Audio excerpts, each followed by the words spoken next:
Hi, my name is Simon and I'm currently a master's student in secondary teaching.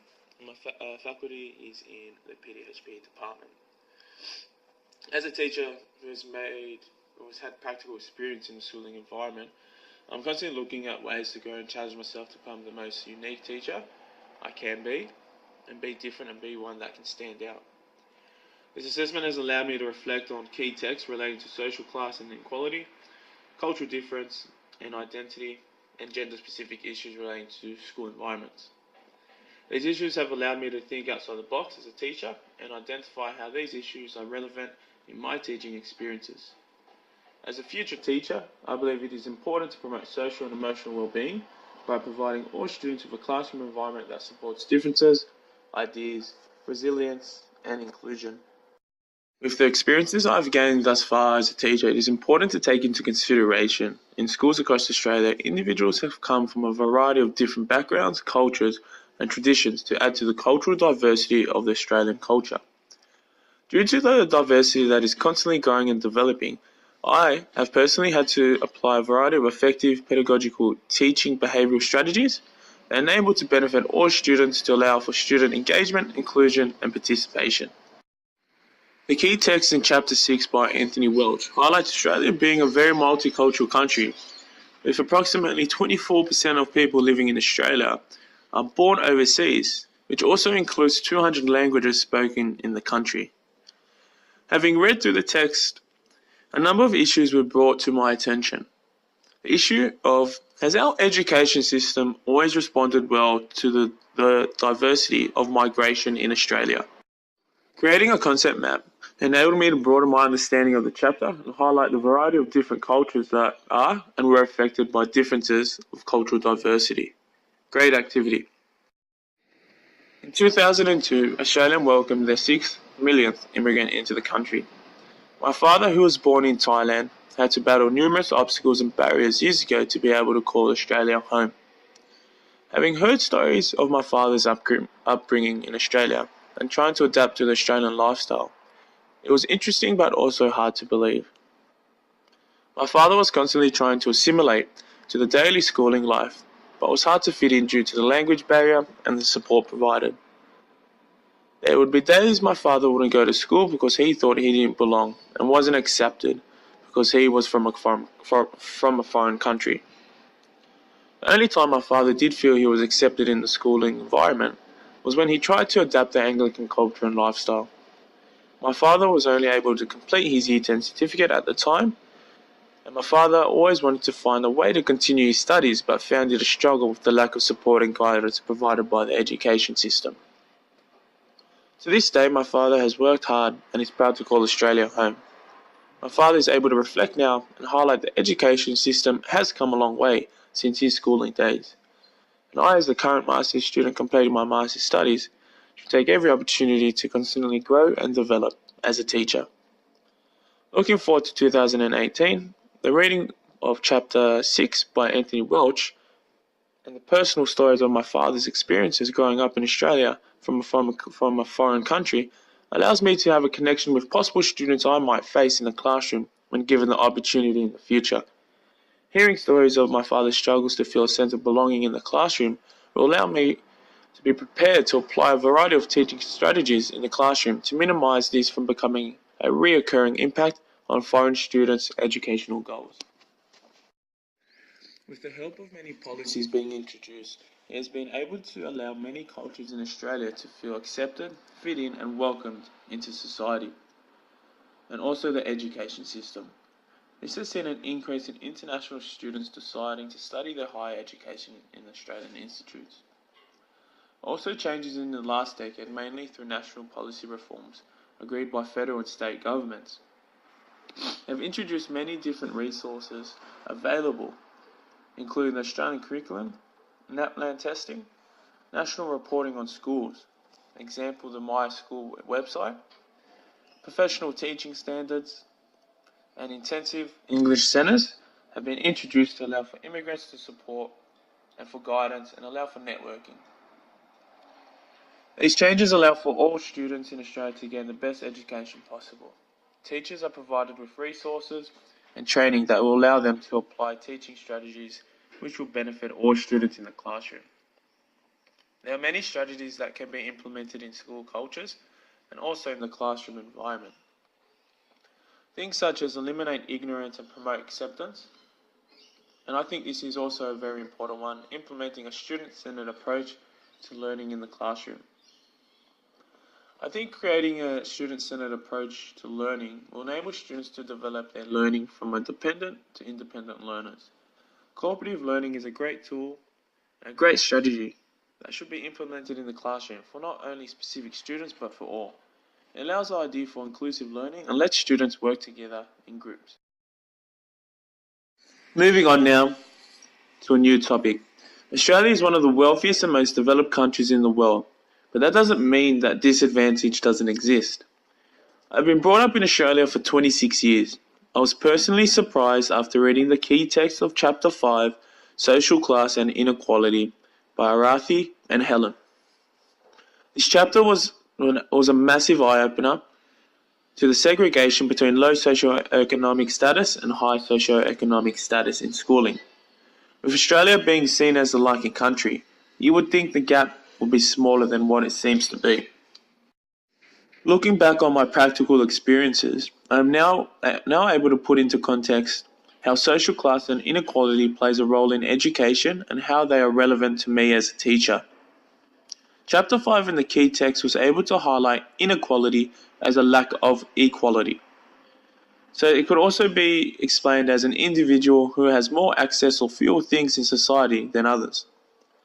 My first ever teaching experience was at a school in Marayong, New South Wales. Having to spend 3 weeks at the school, it was a great experience which enabled me to grow as a teacher and adapt to many challenges and obstacles. You could say I was thrown into the deep end and had to swim for safety on my own. I'm grateful for this experience and wouldn't change it for anything. The first couple of lessons I would have students turn up to class without their school bags, without any equipment, and not even with their school uniform on. I had to adjust, and I had to learn quick fast. I need to find an outlook where I was able to find common ground and get the students' respect. Students didn't see education as an important aspect of their lives. Being a PE teacher, sporting equipment is ideal in practical lessons. Unfortunately, the school wasn't able to afford equipment, and as a teacher, I had to improvise so the students were able to gain an experience and learn new skills. This is compared to my most recent teaching experience in Parramatta, New South Wales. The difference in socio-economic status of the school was dramatically different, and it was also seen in the students' attitudes and efforts towards learning in the classroom. Students would come into class, sit down, and have all their equipment ready to learn. The school being a PBL-based learning culture, the classrooms were all furnished with all students having their own personal laptops. Practical lessons were easier, with the schools having elite facilities and equipment. This brings me back to the issue. Why can't all students be on the same or the same even playing field when it comes to education? The key text explained and highlighted a number of different theorists. One that stood out to me were Bernstein's, as he explains more privileged students equaled more opportunity for success. Reflecting on my experiences in the classroom and analysing the two different schools, I can agree with Bernstein's statement. The students at the school in Parramatta were more privileged in regards to the equipment and resources available to them compared to the school in Marayong, who didn't have their own personal laptops and were lucky to have the OVO available for practical lessons in PDHPE. Living in Australia, I personally haven't seen social class being a major issue in society. After completing research and analysing Chapter 5, it has been an eye-opener to understanding the significant gap between the rich and the poor. This also leads into a major gap that is increasing in educational performing students. Educational inequality has cost the Australian economy more than $20 billion, as well as contributing to the widening gap between the rich and the poor. Still, a majority of privileged students are attending schools which are either private-based, independent or Catholic, compared to the students who are disadvantaged, who don't have many options but to attend the public school system. Further research since the introduction from NAPLAN shows that the students that are from the rural areas, as well as Indigenous students, are likely to achieve lower test scores. This carries on to Year 12, as research also shows these students have lower Year 12 attainment rates. This then affects their lives outside of school.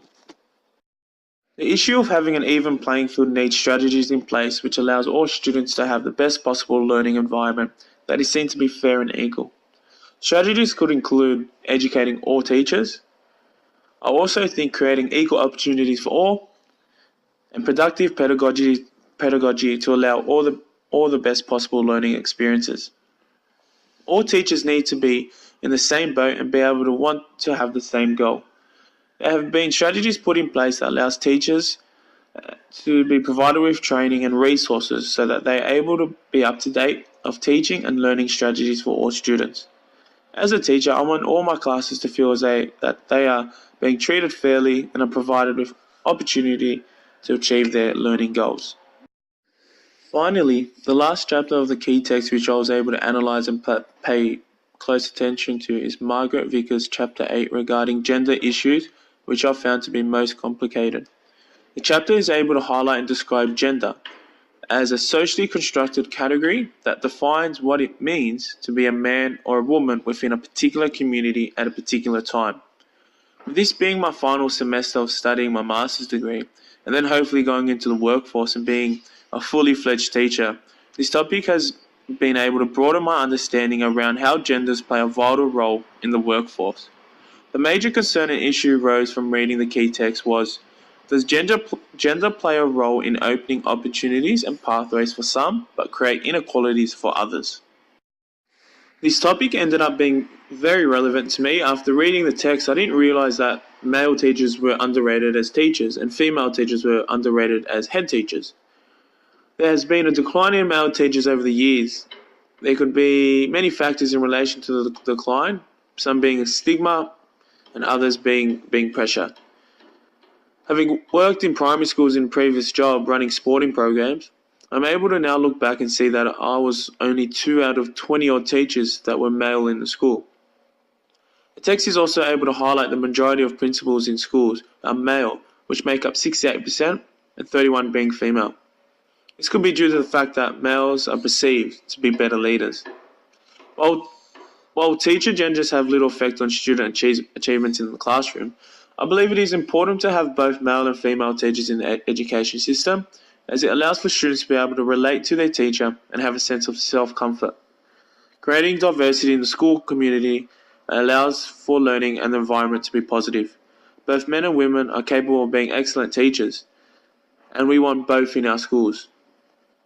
A more diverse teaching workforce benefits everyone.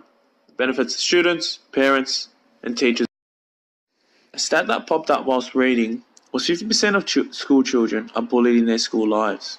That number is absurd. With the amount of people that are being involved in some sort of threatening and harassing behaviour, that is most likely based on gender expectations. As a teacher that's going into the workforce, I will do whatever I can to make sure that percentage drops.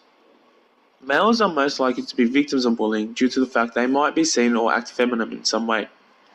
With bullying being a major concern in schools, and with the consequences that come about from bullying, it is a concern that needs to be maintained and strategies need to be implemented and rules so that bullying doesn't cause major harm to individuals' physical and mental state.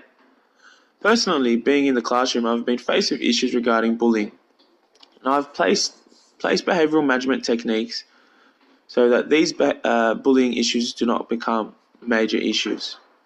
Examples of these techniques could be talking to both parties, or if in some cases, taking the issue to a hierarchy. There are a variety of strategies that can be implemented in the classroom and within school grounds to create a culture that minimises gender equality issues. In the classroom, instead of saying boys and girls, address the class as students. This is so that no one feels missed out or alienated in some ways.